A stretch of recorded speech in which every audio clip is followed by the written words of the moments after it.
Hello po, God bless Philippines, God bless Luzon, Visayas, Mindanao. God bless po sa ating lahat at sa ating mga viewers na po. Shout out po sa inyo lahat. Hindi ko na po kayo kailangan na banggitin ano.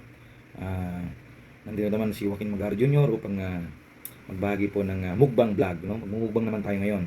Pasensya na po kayo sa aking boses at medyo naulan tayo kahapon na medyo namalat ang aking voice na ganun pa man.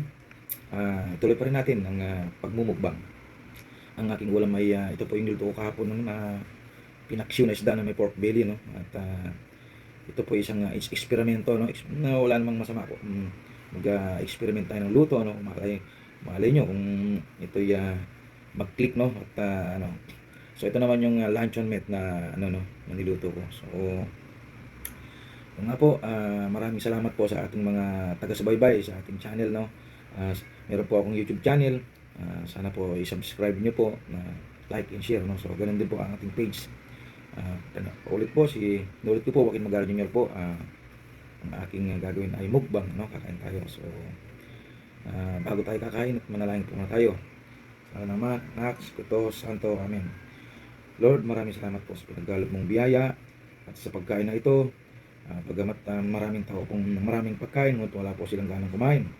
Ngunit tayo po ay kahit konti lang pagkain at binigyan naman tayo ng ganang kumain sa yun po ay malaking bagay na po sa amin at yun po ay malaking ipinagpapasalamat po namin sa inyo at sana po maraming pang biyayang darating at ganoon po mga taong nag-iikaos at bigyan mo po sila ng biyaya at ilayo mo po sila sa anumang kapamakan at bigyan mo po sila ng kapayapaan sa buhay. Ganoon din po ang aking mga kapatid, kamag-anak, magulang, ang aking sariling pamilya po, ang ating asawa at ating mga anak. Sana po lagi silang nasa mabuting kalagayan at ligtas anumang kapamakan. Lalo po silang gabayan.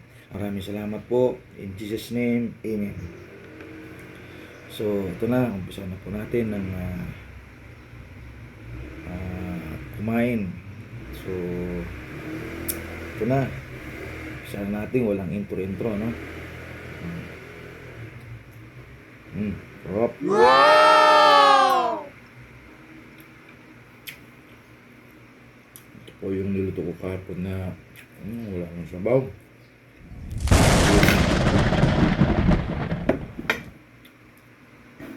Nakatuyuan. Bakit medyo hindi maganda yung pagkaramdam natin, pero sige, tuloy pa rin.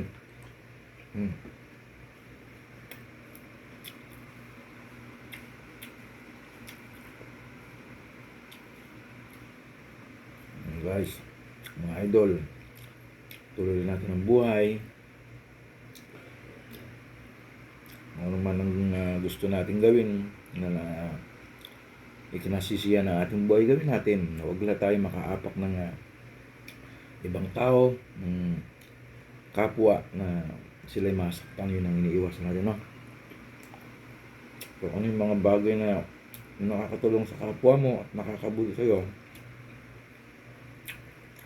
yung gagawin mo, no? Napakahirap po yung mabubuhay ka ng maraming kaaway, maraming kagalit. Napakasarap bumabuhay na maraming kang kaibigan, no? Yung mga bagay na kahit saan ka maglakad, walang mananakit sa'yo, kundi puro pag-ibig, magdiliga. Puro pakikipagkaibigan ng iyong nararamdaman, no?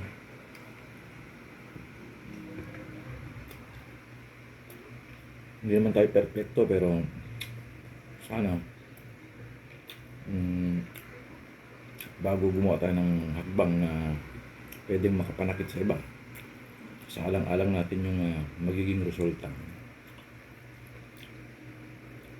Bagamat hindi tayo 100% na makagawa tayong mabuti, pero at least, no?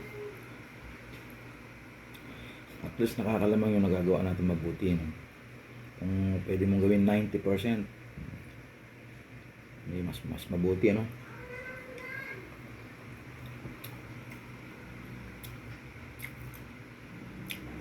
Ganun talagang buhay natin, no? Minsan kasi sa pagkakaalam mo, no, napakabuti mo na. Pero bakit mayroon pang galit sa'yo? Ganun talaga. Minsan ginagawa mo na lahat. Pero para sa iba, wala pa rin. Pero hayaan mo sila. Kasi sa iyong puso, ay totoo ka, no? Na pinapakita mo na mabuting hangarin mo sa kapwa mo. Minsan din, hindi mo maiwasan na pag nainis ka na sa kasama mo, lalo sa trabaho, o sa kapitbahay mo, o sa iyong parte ng pamilya, siyempre kahit sa mga kapatid, nang-aaway yan.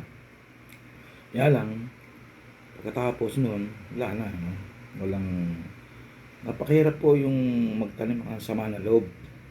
Mga bagay na pinag-aawayan, lalo pag malit na bagay, huwag mo nang palakihin, no? Kung ikaw nakakaunawa, ikaw na mag-libuhay, no?